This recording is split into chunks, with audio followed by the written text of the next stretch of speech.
Hey there, my name's Andrew Hochradel, and I've been using Illustrator for a long time and learned a lot of a lot of tricks to be more efficient. And today I'm going to be showing you my top efficiency tricks here in Adobe Illustrator. So if you want to join me, you can download the source file down at the link in the description, and let's hop in. So today our goal is to speed up your design process to work smarter, not harder, with these efficiency hacks. I've got 5 on the docket in my brain, but we might add some more in here depending on how much time we have. Also, hi everyone in the live chat. Nice to see you here, all my favorites. If you're watching this on replay, it's nice to see you on YouTube. Make sure that you subscribe. So let's hop in. The first efficiency hack that I want to show you is the settings panel. I know that it's not the most exciting, but if you hit Control K or Command K, it's going to open up the properties, and that allows us to change any preferences. It's going to allow us to change any preferences that we need. Here are the ones that I use the most often: going to units and changing this if you want pixels, if you want inches, right? If you're trying to create a shape and it's showing up in pixels instead of inches, this is the place to fix that. We also can change the color of our grids and guides. If we don't want the guides to be that default blue color or purple, we can change what color they show up as.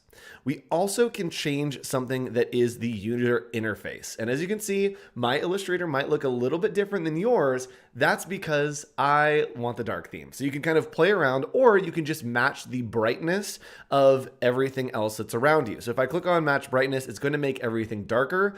I like to create the canvas as white, and that way I can work wherever I want without having to kind of mess around things. So the share button, ooh, let's do that. I like the match brightness. I didn't know that was an option, so we learned something new together. Something else that we can do is we can scale the UI. If you need to be able to see a little bit better, you can change that there. Now, the next thing that I do want to show you in here is general. So going to general, there are a ton of options for you to play around with. The keyboard increment of moving, that's when you hit the arrow keys, you can change how much that moves. So I don't know why that's at 1.8. We're just going to set it at 1 for now.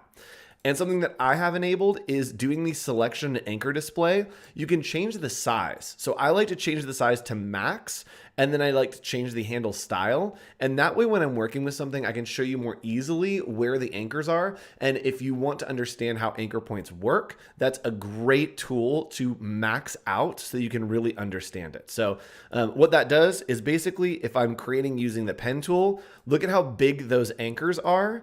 And if they were set any lower, let me go ahead and change these so you can see. You can see that as I grab these, see how small those points get? So it's much easier with that option to see just brighter, bigger, more prominent points. So Controller Command K, going to selection and anchor display, and pumping up the jam to max, hit OK, and look at that. Now we've got some awesome anchor points that we can really get in there and play around with, which I think is nice. So that's my first efficiency hack, using the preferences panel to customize your experience of Adobe Illustrator.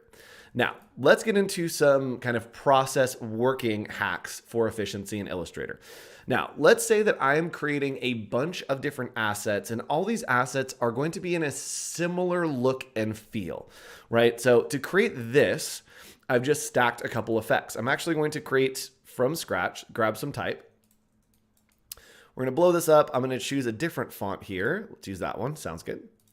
And here, maybe I'm going to type in stream. That's what we're doing right now, live stream. And I'm going to apply some effects to this. So I'm going to leave it, actually, let's make it like a gray, right? And this is me building out my effects. So maybe we want to do live and stream, right? So we have live in here, and then we have stream.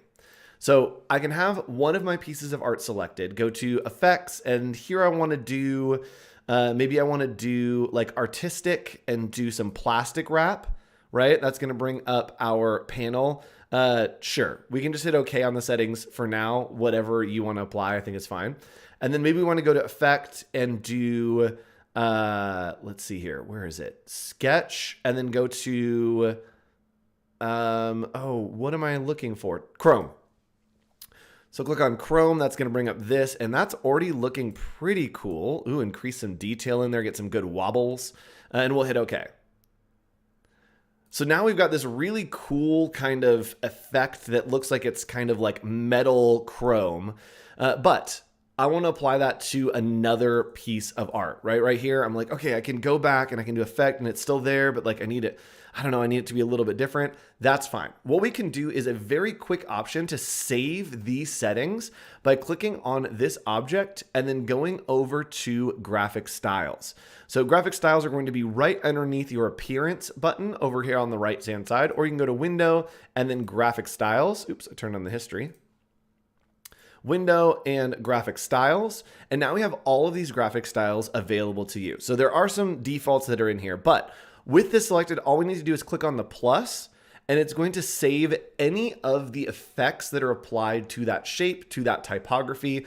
It will save them so that I can select another piece and click and it will add that into that style, right? And what's great is the style is not just for typography. If I had a shape, I could click, oops. Oh, why are we not? What? Hold on. There we go. I had to fill it with a color. So you can click and then the shape now has those effects applied to it as well. Really, really powerful tool for you to save effects as you use them and not have to worry about kind of doing the same thing over and over. Another thing that's really cool. Oh boy.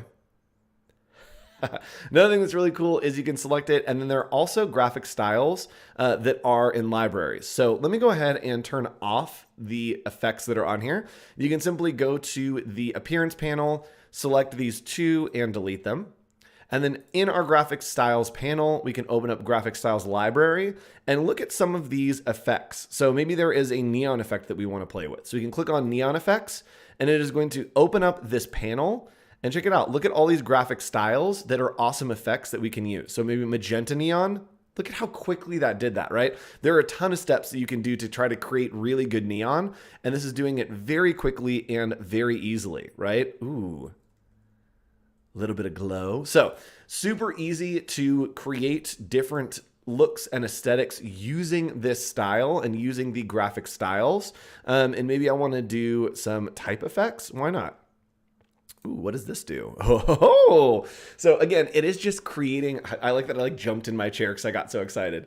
It is creating a filter on top of this. And if you want to understand what's happening, you can actually come up here to the appearance panel and you can see what effects are being applied to this. So there's a warp bulge, warp wave, warp rise stacked on top with a gradient happening in the bottom. So great efficiency hack. If you want to create some cool things, save a graphic style and it will make everything way easier as you continue through.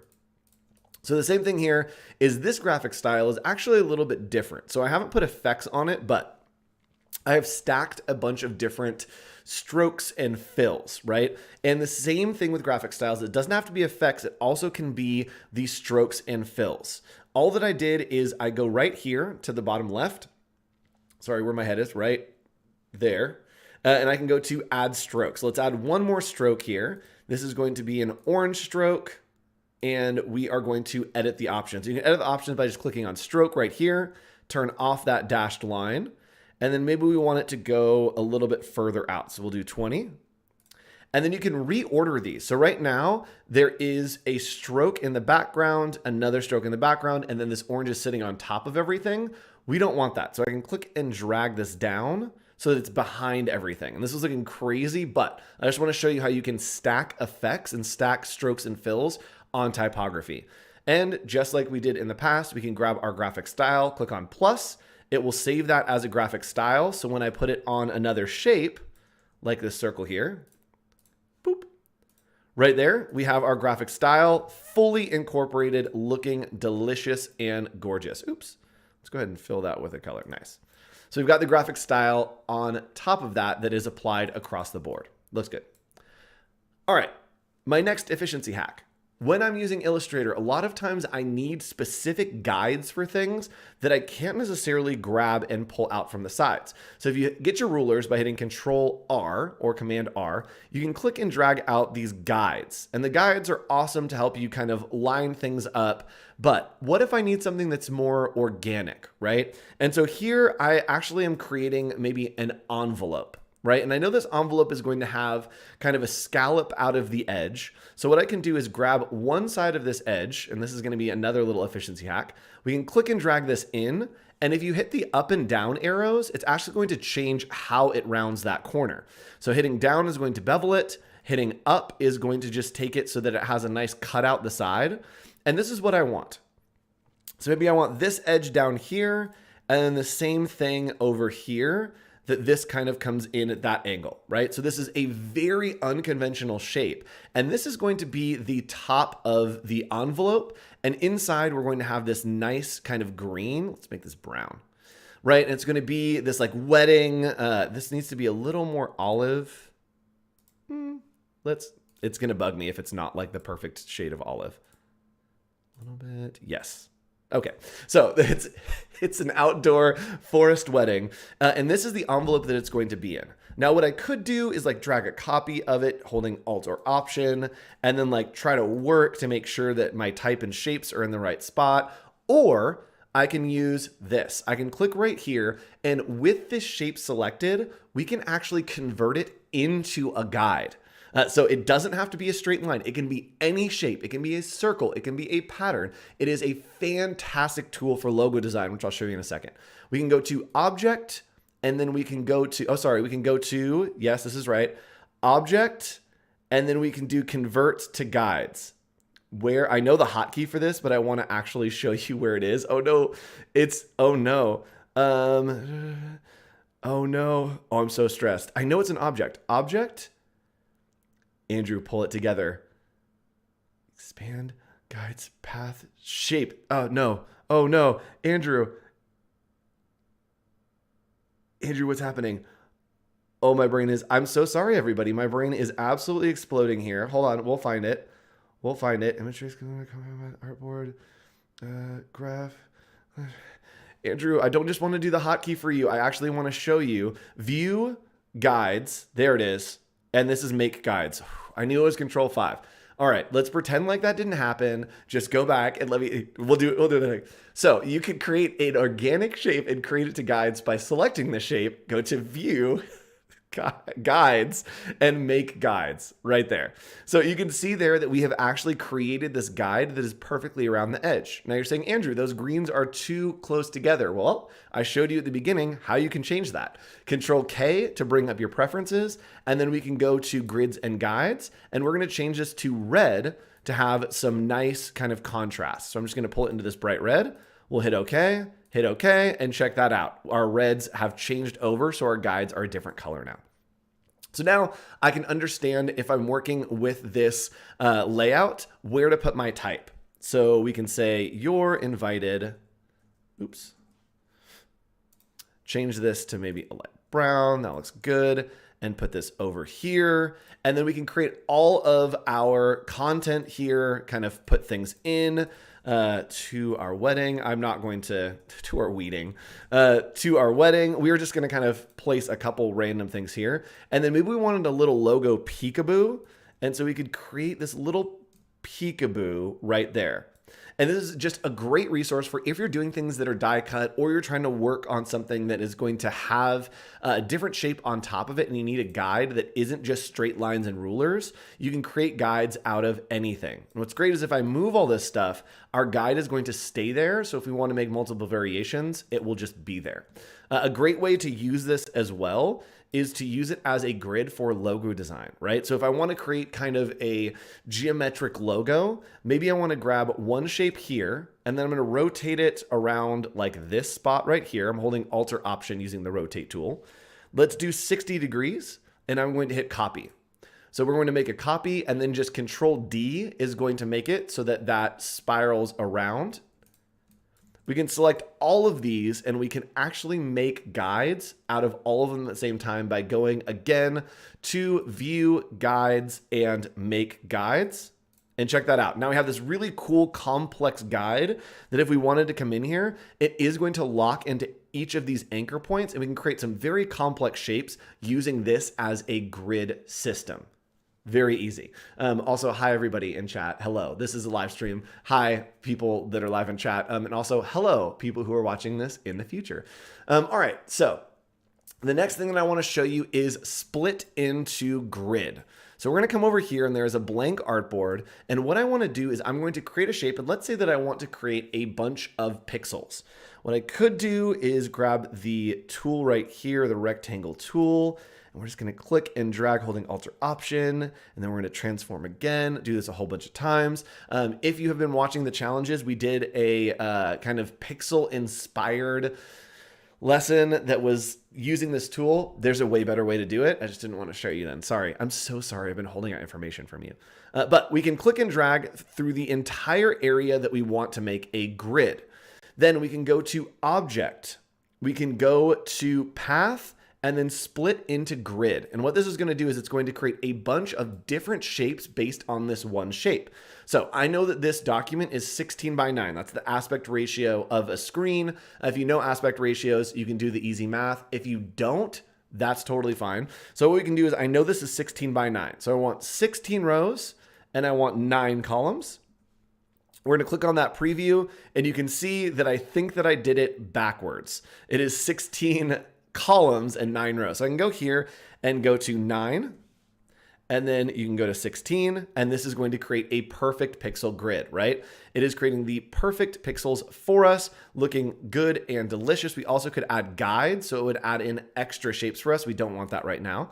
We're just going to leave this preview on. I hit OK, and now each of these is its own individual piece, right? So this is fantastic to use in conjunction with what we just did. You can create a grid by using split to grid, select all of those, and then go to View, Guides, and Make Guides. And check that out. We have a perfect grid guide right there.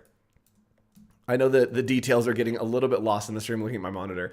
So you can create a perfect grid there. This is fantastic to use if you are trying to do any kind of layout. You can grab your entire document or this entire shape, go to Object, Path, and then split to grid, and then work on maybe a 9 column scale. Or let's do 8 columns. Turn on that preview and you can see that it locks up those 8 columns, but maybe I want some space to be in the middle. You can change this gutter and let's maybe change the gutter to 30 pixels, right? That means that there's this kind of 30 pixel. Actually, let's do 80. There we go. So things are at least semi-even, maybe 40. And we hit OK. And then again, with all these shapes selected, we can just go to View, Guides, and oops. View Guides. I turned off the guides, so let me turn those back on. And then Make Guides. And then we have a perfect pixel grid for us to work on kind of this template or these columns on a grid system. So looking great. All right, the next thing that I want to show you real quick is how to change your character, your default characters. So the way to change the default type characters is you can grab the type tool and then click and start typing, right? Excuse me. And you can see that it's in a font that has been used somewhere at some point, right? So usually if you start a new document, so I'm going to open up a new document real quick just so we can see, it will default to Myriad Pro. That's kind of just the place to be. So I can type and we have this type that looks boring and not fun. Let's say that we're working with a brand that has a defined typography style. What we can do is we can go to type, then we can go to character style. Sorry, we can go to, where are we? We can go to type. We can go to, Andrew, why is your brain exploding right now? We are going to go to, sorry, character styles, window. That's what it is, Andrew. Window type, character styles. Rough one. It was a rough one. And we can actually change and kind of redefine the character styles. Now, this is the complex way to do it. If you don't want to do it this way, check this out. All you need to do is Control K. Again, the preferences panel coming in clutch. And from here, you can scroll and you can actually go to type right here. And you can change any of these settings to kind of find the perfect type for you. And I'm trying to find, there are like 4 different places that this exists. So I'm trying to find the right place for you to change the default. And I believe it is in character styles. Let me open that one more time. Type, character styles. Andrew, where is this menu? Here, and then we can go to character style options. Took us a second, but we got there. All right, so again, that is window, type, character styles, character style options, and then we can go to basic character formats. And from here, we can change to whatever we want it, right? So that looks crazy. But maybe that looks good. We want to change the tracking a little bit so that's a little wider. The size needs to be a little bit smaller. And then we can hit OK. And you can see that everywhere we've used this, it is now augmented. And when I grab the type tool to try to just start typing, it is going to type in that font for me instead of using the default of Myriad Pro, right? We don't have to use Myriad anymore. You can set that as the default so that when you work on your document, you're not having to change the font every time. You can just set it as the default and then it works across the board. All right, easy peasy. That was my last hack. I have a couple, well, that was the hack that we just finished. I have one or two more. And the one that I want to show you is a great hack for just creating exports of your files. Let's say that you have a bunch of different logos that are sitting here. The easiest way is to make a artboard for each logo. And you can do this using the artboard tool right here. Just kind of click and drag, excuse me, and kind of hit the edges, but you never know, like, oh, maybe I missed the edge just a little bit, right? And we want that nice and crisp on the actual edge of our artboard. Now, the ultimate hack and the easy way to do this is to grab the artboard tool. And instead of clicking and dragging, all you need to do is click. One click on whatever shape is selected. Boom. Another click on whatever shape is selected. And it is going to make a perfectly bound artboard right to the edges of that document. So it is very easy to create. Maybe I want a document with all of these shapes on them, right? All you need to do is, again, with the artboard tool, we're going to group these together, Control G to group. Use the artboard tool and click on it, and it will select the entire group, right? It's going pixel perfect with every piece of that group. Looks good. Now, here's where it gets a little more powerful. If you're creating a logo sheet, right? And I'm going to show you one that is a final for me. This is a logo sheet for a client that I worked with. And all that I did was line up all the different variations of their logos and then use the artboard tool, again, to click. And let's say that when I was working on it, it actually was pretty chaotic. So I'm gonna grab the artboard tool and kind of show you. So it was kind of like this, right? There were logos just sitting everywhere. It was really crazy, out of control, nothing made sense, and it was kind of just scattered. Now, what you can do is you can grab your artboards. After you've created all the artboards, you can click down here on the left, oops, right where my head is right there, and then rearrange artboards. And here I wanna do 9 columns maybe, and we'll hit OK. And we're gonna move artwork with artboard, and it will realign all of those for us. So it looks like 1, 2, 3, 4. There are 4 columns. So we're gonna click here, and the amount of columns that I want, there's 4 rows, which means that there's 1, 2, 3, 4, 5, 6, 7, 8, 9, 10, 11, 12 colors. I'm doing math here. I'm just counting up the colors. So we hit OK, and there we go. It has created 12 different rows for us. That is looking great and delicious. This is just an extra piece that was sitting out there. But it has lined those up for me. If I want to change the spacing between them, I can click here and increase the spacing and then hit OK.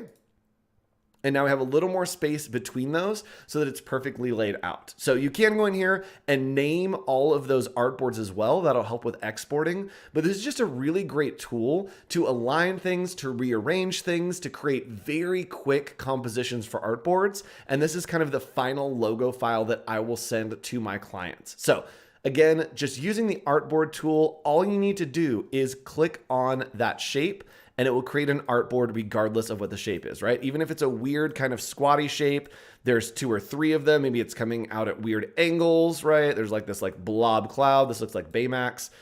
All you need to do is select all the shapes that you want to be a part of that, right click and group, and then use the artboard tool to simply go and click, and it will create a perfect artboard around.